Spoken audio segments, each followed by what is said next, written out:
श्री राम और लक्ष्मण जी मुनि के साथ चले वे वहां गए जहां जगत को पवित्र करने वाली गंगा जी थी। महाराज गाधी के पुत्र विश्वामित्र जी ने वह सब कथा कह सुनाई जिस प्रकार देव नदी गंगा जी पृथ्वी पर आई थी।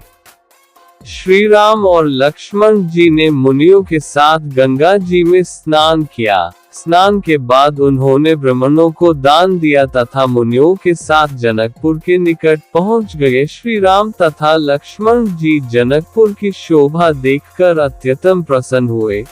वहां का बावलियों, कुएं, नदी और तालाब है जिनमें अमृत के समान जल है और मणियों की सीढ़ियां बनी हुई है।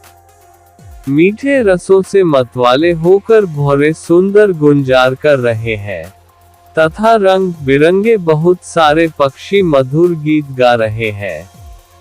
रंग बिरंगे कमल खिले हुए हैं तथा सब ऋतुओं में सुख देने वाला शीतल मंद सुगंध पवन बह रही है। पुष्पवाटिका, बाग, वन जिनमें बहुत से पक्षी निवास करते हैं, फूल, फल और सुगंध पत्तों से लदे हुए नगर के चारों ओर सुशोभित है। जनकपुर इतना सुंदर है कि उसकी सुंदरता का वर्णन करते नहीं बनता। मन जहां जाता है वही रम जाता है। सुंदर बाजार है, मणियों से जड़ित विचित्र छज्जे है, मानो ब्रह्मा जी ने उन्हें अपने हाथों से बनाया है। तथा यहाँ के पुरुष तथा स्त्रियां अत्यंत ही सुंदर, धर्मात्मा, साधु स्वभाव तथा गुणवान है।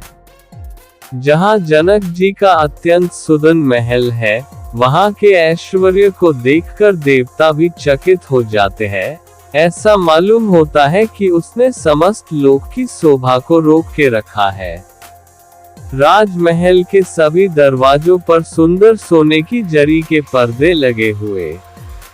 सीता जी के महल की शोभा का वर्णन ही नहीं किया जा सकता है। मंत्री और सेनापतियों के घर भी राजमहल के समान ही बने हुए हैं। आम का एक सुंदर बागीचा देखकर विश्वामित्र जी कहते हैं, क्यों न यही रहा जाए। तब श्री राम जी कहते हैं, ठीक है स्वामी। और वे मुनियों के समूह के साथ वही रुक जाते हैं। मिथिलापति जनक जी ने जब ये समाचार पाया कि महामुनि विश्वामित्र आए हैं, तब उन्होंने पवित्र हृदय के ईमानदार स्वामी भक्त मंत्री, बहुत से योद्धा, श्रेष्ठ ब्राह्मण, गुरु और अपनी जाति के श्रेष्ठ लोगों को साथ लिया और इस प्रकार प्रसन्नता के साथ राजा मुनियों के स्वामी विश्वामित्र जी से मिलने चले। राजा ने मुनि के चरणों पर मस्तक रखकर प्रणाम किया। मुनियों के स्वामी विश्वामित्र जी ने प्रसन्न होकर आशीर्वाद दिया। फिर सारी ब्राह्मण मंडली को आदर सहित प्रणाम किया और इसमें राजा अपना बड़ा भाग्य जानकर आनंदित हुए। बार बार कुशल प्रश्न करके विश्वामित्र जी ने राजा जी को बैठाया। उसी समय दोनों भाई राम लक्ष्मण जो फुलवारी देखने गए थे आ पहुँचे।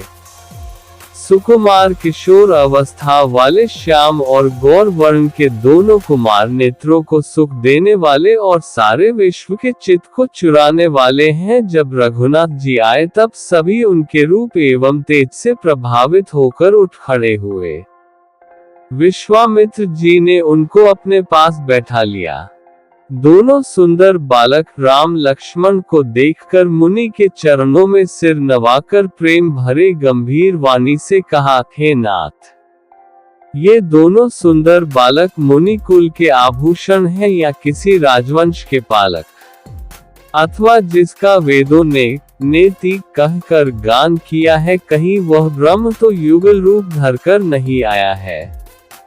इनको देखते ही अत्यंत प्रेम के वश होकर मेरे मन ने जबरदस्ती ब्रह्म सुख को त्याग दिया है।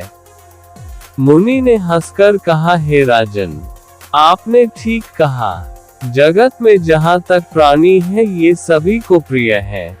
मुनि ने कहा, ये रघुकुल मणि महाराज दशरथ के पुत्र है। मेरे हित के लिए राजा ने इन्हें मेरे साथ भेजा है। राम और लक्ष्मण दोनों श्रेष्ठ भाई रूप, शील और बल के धाम है। इन्होंने युद्ध में असुरों को जीतकर मेरे यज्ञ की रक्षा की है। तब राजा ने मुनि से दोनों राजकुमारों को नगर में लिवा चलने का आग्रह किया और नगर में ले जाकर उन्हें एक सुंदर महल में ठहराया।